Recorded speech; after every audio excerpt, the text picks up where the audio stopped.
Good morning, this is Dylan Jovine from Behind the Markets. Happy Wednesday. Today is December 4th. And no, you do not need to adjust your set. I am not some dumb hipster wearing one of these hoodies for no reason at all. I actually am wearing it because it's pretty cold here. And I'm here early as usual, a little earlier than usual. And I find that I am freezing. Yes, I am wearing one of these. Don't hold it against me. It keeps my head warm.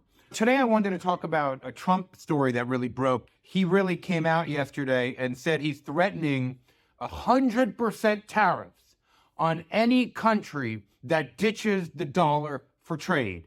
100% tariffs. So basically doubling the cost of any of their imports. And he's really focusing this message on the BRICS countries. BRICS, Brazil, Russia, India, China. And they added Iran and a couple of other people since then. And what these countries have been doing is talking about how to ditch the dollar for trade. How do we get rid of the US dollar as our currency? What they've been talking about is creating their own currency here.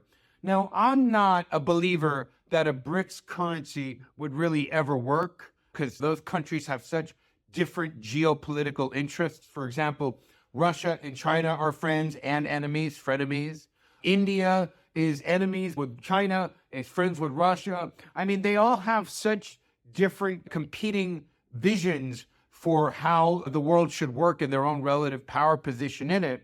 So what are they going to do to ditch the dollar for trade? First of all, let me just remind you, ditching the dollar for trade would immediately make the United States 25-30% poorer. And that's just not my opinion. As President-elect Trump has said himself, the US dollar lost its status as the world's reserve currency. That would be worse than losing any war. There is absolutely no question about that because having the dollar as the world's reserve currency finances everything. It allows us to sell bonds to finance Medicare, Medicaid, the military, you name it. So it's very important for us, and it's very much in our best interest to have that.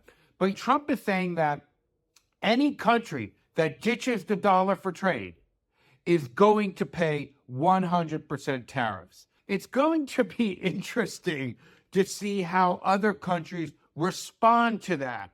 Remember, this kind of big bang happened when the Biden administration froze the central bank assets of Russia after it invaded Ukraine, shortly after it invaded Ukraine. This has been a basic disaster. What it has done is it has forced other countries to say, oh my God, the central bank assets, the foreign reserves, have never been frozen before by the U.S. Oh my God, basically anything we own, any foreign reserves we own, they can be grabbed by the United States at any time. That was an unprecedented thing that the United States, that the Biden administration did. And I'm telling you, it'll go down in history as a historic mistake.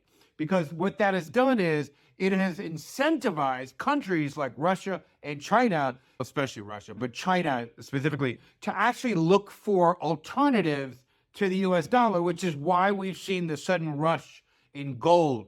They've been buying gold by the ton every single month to reduce their dependence on the dollar. Because remember, if you're China, you have $3 trillion in foreign reserves. Now, watching what happened with Russia, you say to yourself, my God, they took Russia $700 billion. They could take our $3 trillion in reserves that quickly. So all this excess cash we get every month from trading with other countries, instead of buying dollar-denominated assets or U.S. bonds or whatever, let's put it into gold, which is why the price of gold has been continuing to rise and is expected to rise. In the long term, bullish on gold, for those of you who watch that stuff. Anyway, Trump threatens 100% tariffs for any country that shunned the dollar. That is a big deal. It is going to be interesting to see how these other countries, many of them who are proud countries, how they react to Trump's threat. Anyway, that's all I have today. Have a wonderful day.